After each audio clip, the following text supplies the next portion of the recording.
Let's say you go to a birthday party. You have a lot of food and you have a ton of fun with all your friends. But now let's say the next morning, one of the birthday party attendees wakes up and finds out that he's been poisoned from the food at the party.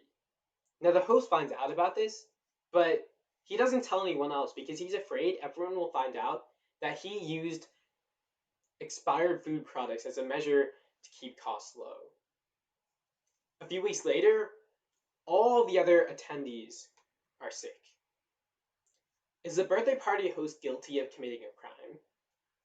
That's what we'll be doing in today's speech. We'll be acting as a court and deciding whether this birthday party host is guilty of a crime, and if so, what crime he's guilty, or what his punishment should be. But you might be asking yourself, who is this birthday party host, and what expired food products did he use? Well, the answer to that is simple: the Chinese government and the coronavirus. Now, the coronavirus pandemic, as of April, before we even hit the brunt of the virus, forced 6.6 million Americans to file for unemployment and cost 60% of Americans their jobs or a decrease in their businesses, according to a report by the University of Oxford. According to Statista, as of today, June 11th, 2020, 419,000 people have died worldwide. That's why in this speech we'll be looking at why the Chinese government should be held legally and economically responsible for the coronavirus through three main points. First, that they're responsible for the origins. Second, that they lied to the rest of the world. And third, we'll be looking at what possible punishment we could give to the Chinese government. Starting with that first point, why did the Chinese government is the Chinese government responsible for the origins of the virus? And I would argue, yes, they are. And that's so for two reasons. And both of these reasons are from a report by the Five Eyes Intelligence Agency. And the Five Eyes Intelligence Agency consists of the intelligence communities of the United States, the United Kingdom, Canada, New Zealand, and Australia. They found that the first reason the Chinese government could be responsible for the coronavirus is because of their irresponsible wet market policies, essentially allowing illegal wet markets and even encouraging illegal wild animals and even encouraging them into the wet markets, which further created and spread the new coronavirus. The world had hoped that the Chinese government had learned from the SARS coronavirus epidemic, where the same thing happened. But the Chinese government didn't change any of their irresponsible policies encouraging those. The second reason the report found was that it could have escaped from a Wuhan Institute of Technology biological lab. Now, that lab was looking at bat coronaviruses that had a 95% genetic matchup with current coronaviruses we're seeing running around the world right now. But let's, for a second, say that the Chinese government wasn't guilty of the creation of the virus. What then? That takes us to our second point: that the Chinese government is lied to the rest of the world. If they're not guilty for the creation of the virus, they're surely guilty for lying to the rest of the world.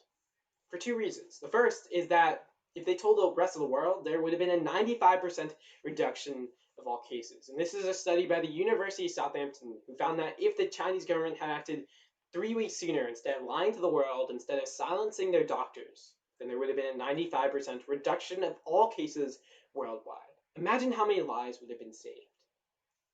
But the second reason is that the Chinese government has been spreading fake news and conspiracy theories. For example, they blamed Hawaii, the United States military, even the Italian government for the coronavirus, even though the evidence says the opposite.